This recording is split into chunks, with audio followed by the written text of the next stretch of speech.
Que feriez-vous si vous perdiez tout ce que vous aimez et qu'il ne vous restait plus que Dieu? Une ferme abandonnée, un cœur brisé et une dernière prière qui changerait votre destin pour toujours? Non, ce n'est pas une histoire ordinaire. C'est le témoignage d'un jeune homme qui, contre toute logique, a vu l'impossible devenir possible quand il ne restait plus rien d'autre que la foi. Mais avant de révéler comment Dieu a transformé sa vie entière, abonnez-vous à la chaîne Voix de la Sagesse pour ne plus manquer d'histoires qui vous feront voir la puissance de l'Éternel au milieu de l'humain. Maintenant, écoutez-moi attentivement. Il était une fois un jeune paysan nommé Bastien. Il n'avait que 17 ans et une âme en lambeaux. Il vivait aux abords d'une petite ville montagneuse, dans une ferme aride, presque déserte, qui lui donnait à peine de quoi manger. Sa mère était morte d'une longue maladie. Son père, consumé par la tristesse, n'avait pas tenu beaucoup plus longtemps. Et Bastien n'avait plus que son vieux chien, une charrette à moitié cassée et une Bible aux bords usés. Chaque matin, il se levait avant le soleil, non par obligation, mais parce que le silence lui faisait plus mal que la fatigue. Il sortait chercher du bois, descendait jusqu'à la rivière, vendait le peu qu'il pouvait et revenait les pieds couverts de poussière et le cœur plein de questions. « Dieu, es-tu encore là ?» Les voisins le saluaient à peine. Certains le regardaient avec pitié, d'autres même pas. Mais Bastien n'attendait la compassion de personne. Il cherchait seulement un signe, quelque chose, n'importe quoi. Ce que Bastien ne savait pas, c'est que c'est précisément au moment où il pensait que tout était perdu que le plus grand miracle allait commencer. Bastien n'était pas sot. Il savait que la vie ne lui avait pas fait de cadeau, mais il ne se plaignait pas. Il y avait une fermeté étrange dans son regard, cette sorte de feu tranquille qui brûle chez les personnes qui ont pleuré en silence pendant de nombreuses nuits, mais qui, à l'aube, se lèvent malgré tout. Sa ferme était entourée de collines sèches, d'arbres sans fruits et d'un ruisseau qui ne coulait que lorsque le ciel le permettait. Le vieux ranch en bois grinçait sous le vent, et le toit avait plus de pièces que de tuiles. Mais pour lui, c'était un château. C'est là qu'il avait grandi. C'est là que résonnaient encore les échos du rire de sa mère et la voix ferme de son père disant « Mon fils, ne doute jamais de ce qu'il faut faire quand il ne reste plus rien. » Cela était resté gravé en lui comme un tatouage sur l'âme. Chaque jour suivait une routine presque sacrée. Il trayait sa chèvre, car il n'avait pas de vache. Il ramassait les œufs des 3 poules qui lui restaient et priait avant de manger. Non pas par superstition, mais parce qu'il sentait que s'il ne parlait pas à Dieu, il se briserait de l'intérieur. Une fois par semaine, il descendait à la ville avec sa charrette pour vendre le peu qu'il produisait. Le chemin était long, pierreux, et souvent il le faisait sous la pluie ou l'estomac vide, mais il ne s'arrêtait jamais. Il marchait avec détermination, comme s'il savait que, bien que tout soit en ruine, son destin n'était pas enterré là. À la ville, les commerçants le voyaient comme un garçon sans avenir. Ils achetaient par pitié, ou ne le regardaient même pas. Un jour, un homme lui dit « Petit, pourquoi ne vends-tu pas cette ferme pour aller à la capitale? Là-bas, tu pourrais travailler n'importe où et arrêter de vivre comme un invisible. » Bastien sourit simplement. « Parce que cette terre n'est pas seulement mon foyer, c'est mon autel. C'est ici que Dieu va agir. » Les gens riaient de cela. Certains le traitaient de fou, mais lui avait quelque chose d'inexplicable. L'espérance. Ce type d'espérance qui fait mal, qui rampe, mais qui ne meurt jamais. Chaque soir avant de dormir, Bastien lisait le même verset dans sa Bible usée. « Même si le figuier ne fleurit pas et qu'il n'y a pas de fruits dans les vignes, je me réjouirai en l'Éternel. » Puis il s'agenouillait. Il ne demandait pas de grandes choses, seulement la force. « Donne-moi le courage de ne pas abandonner demain. » C'est tout. Un après-midi, en rentrant avec sa charrette à moitié vide, il s'arrêta au sommet d'une colline. De là, il voyait tout son terrain sec, les clôtures brisées, la terre stérile, tout ce que les autres voyaient comme un échec. Mais lui, le front en sueur et les bras tremblants d'effort, leva les yeux vers le ciel et murmura « Cela fleurira un jour. Je te le jure, Seigneur. » Ce jour-là, sans le savoir, quelque chose dans le monde spirituel commença à bouger, car les prières sincères ne se perdent pas. Elles sont semées au ciel et fleurissent au moment voulu. Mais avant cela, Bastien dut traverser la phase la plus sombre de son histoire. Une nuit, son chien, un vieux berger nommé Orage, commença à hurler. Bastien se leva alarmé et sortit avec sa lampe à huile. Là, dans l'ombre de l'enclos, il vit un groupe de voleurs. « Hé, c'est ma maison, ma terre !» cria-t-il de toute son âme. Mais ils ne s'en soucièrent pas. L'un d'eux pointa un fusil rouillé vers lui. « Et qu'est-ce que tu vas faire, gamin ?» Bastien resta paralysé, non par peur de mourir, mais par l'impuissance de voir comment on lui volait le peu qu'il possédait. Les voleurs brisèrent la clôture, volèrent 2 de ses poules, son sac de maïs, et même le vieux couteau de son père. Avant de partir, l'un d'eux frappa le chien si fort qu'Orage s'effondra en gémissant. Quand ils furent repartis, Bastien tomba à genoux au milieu de la cour. Il ne pleura pas, il ne cria pas, il resta simplement là, le regard fixé sur la terre, sans dire un mot. Il était brisé, non par les pertes matérielles, mais parce que ce couteau était la dernière chose qui lui restait de son père. Cette nuit-là, il ne pria pas. Il s'enferma dans sa chambre et s'allongea en fixant le plafond. « Jusqu'à quand, Seigneur ?» chuchota-t-il. Mais le ciel resta silencieux. Pourtant, à l'aube, Bastien se leva, pansa la patte de son chien blessé, répara la clôture comme il le put et retourna ramasser les œufs. Sa routine continuait, même si son âme pesait plus lourd que son corps. On pouvait tout lui prendre sauf sa foi. Et Dieu, bien qu'il ne répondît pas encore, l'écoutait déjà. Les jours suivants furent plus silencieux que d'habitude. Bastien parlait à peine, même à Orage. Il s'occupait de lui donnait de l'eau, mais son âme semblait être ailleurs. Chaque pas dans la ferme était un écho de ce qui était perdu. Un matin, alors qu'il réparait une roue de sa charrette, un cri étouffé le fit sursauter. C'était sa chèvre, son unique source de lait. Il courut vers l'enclos et la trouva au sol, les yeux vitreux, respirant avec peine. Bastien s'agenouilla, l'enlaça, cherchant désespérément un signe d'amélioration, mais en moins de 10 minutes, l'animal cessa de bouger. Ce n'était pas seulement une chèvre, c'était sa subsistance. Bastien resta là, à la serrer contre lui, comme s'il pouvait lui rendre la vie, mais il ne le put pas. Ce jour-là, il ne voulut pas manger, n'alla pas à la ville, ne sortit pas chercher du bois. Il s'assit simplement devant sa maison, le regard vide. Il ressemblait à un vieillard prisonnier d'un corps de jeune homme. Cette nuit-là, au lieu de prier, il prit un morceau de charbon et écrivit sur un vieux papier « Si tu es là, dis-moi quelque chose, n'importe quoi ». Il mit le message dans une bouteille et la lança à la rivière. 2 semaines passèrent ainsi jusqu'à ce qu'un après-midi il entende des pas.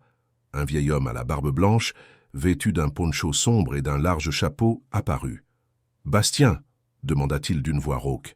Bastien acquiesça avec méfiance. « Un voyageur m'a parlé de toi. Il m'a dit que tu ne venais plus à la ville depuis des semaines. Je suis venu voir si tu avais besoin de quelque chose. » Bastien baissa sa garde, mais ne répondit pas.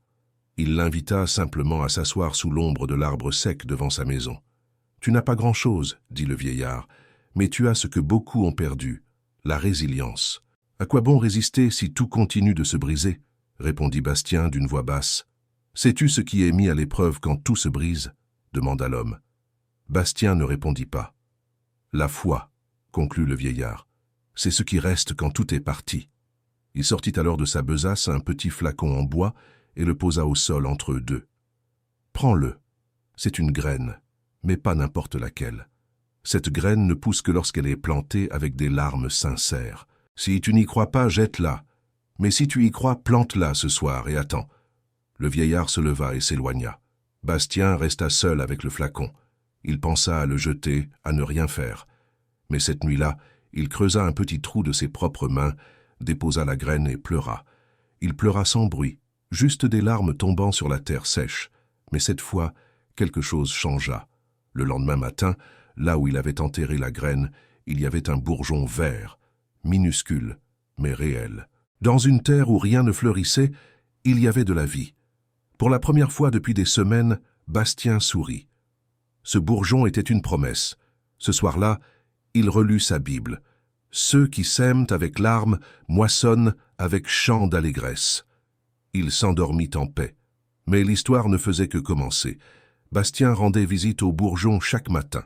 Il lui parlait comme à un fils, lui racontait ce qu'il ressentait, lui demandait pardon d'avoir douté. Une après-midi, Orage, le chien, se traîna jusqu'à la plante et se coucha à côté d'elle. Bastien écrivit alors sur son mur « Aujourd'hui, j'ai ressenti la paix sans rien avoir, et j'ai compris que c'est le premier miracle. » 3 jours plus tard, le bourgeon avait doublé de taille. Soudain, Une caravane de marchands passa près de sa ferme, car la route principale était bloquée. L'un d'eux, un botaniste amateur, vit Bastien travailler et s'arrêta. « Qu'est-ce que vous cultivez là ?»« Je ne sais pas, répondit Bastien. Je sais juste que ça pousse là où rien ne pousse. » Intrigués, les marchands descendirent. Le botaniste examina la plante. « Ce n'est pas normal. Ce type de graine n'a pas été vu depuis des années. C'est une espèce médicinale ancienne que l'on croyait éteinte. » Il proposa quelques pièces à Bastien pour une seule feuille. Bastien accepta. Le botaniste revint une semaine plus tard avec un scientifique de la capitale.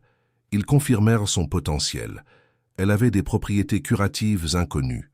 On offrit à Bastien des semences, des outils et même de quoi réparer son toit en échange de sa culture. Mais Bastien répondit avec calme « Je ne veux pas de charité. J'ai juste besoin de terre, d'eau et de temps. Le reste, Dieu le fera. » Il écrivit cette nuit-là. « Dieu ne m'a pas oublié. Il attendait juste que je ne l'oublie pas. » Bastien se souvint alors d'une histoire que sa mère lui racontait, celle de Claire, une couturière pauvre dans une vallée enneigée. Lors d'une sécheresse terrible, elle partit en forêt chercher de quoi nourrir ses 3 enfants. Elle trouva une boîte enterrée contenant un tissu blanc très fin, une aiguille d'argent et un fil d'or. Elle cousit une robe en priant et un voyageur la lui acheta pour une fortune. Pendant des années, elle retrouva des boîtes au même endroit. Bastien comprit que son histoire n'était pas un conte, mais une promesse. Il y a des prières que l'on ne voit qu'avec les yeux quand Dieu répond. Pourtant, l'épreuve la plus dure arriva. Le niveau de l'eau dans son puits baissa drastiquement. Le puits devint sec. Puis, une invasion de sauterelles dévasta la région. Les feuilles vertes de sa plante miraculeuse les attiraient comme un aimant. Bastien tenta de la protéger avec des couvertures, de la fumée. Il pria comme jamais. Mais un matin, il la trouva à moitié mangée, les feuilles tombées. Il n'avait plus d'eau, plus de nourriture. Sa foi vacilla. « Pourquoi, Seigneur? Si c'était ta promesse, pourquoi me l'enlèves-tu » Le vieillard au poncho réapparut dans une humble charrette. « Je t'ai dit que la graine poussait avec les larmes, dit-il, mais je ne t'ai pas dit qu'elle fleurissait par le feu. Ce que Dieu sème, il l'enterre d'abord, il l'arrose par la douleur, et quand tout semble mourir, il le purifie par l'épreuve. C'est la seule façon pour que le fruit soit éternel. » Il lui donna un sac de terre bénie. « Plante une nouvelle graine. Peu importe combien de fois tu dois recommencer, tant que tu ne cesses pas de croire. » Cette nuit-là, Bastien planta une nouvelle graine en disant « Seigneur, si celle-ci doit mourir aussi, qu'elle meure, mais ne me laisse pas mourir à l'intérieur. » Le soir même, un vent de tempête se leva, menaçant de tout détruire.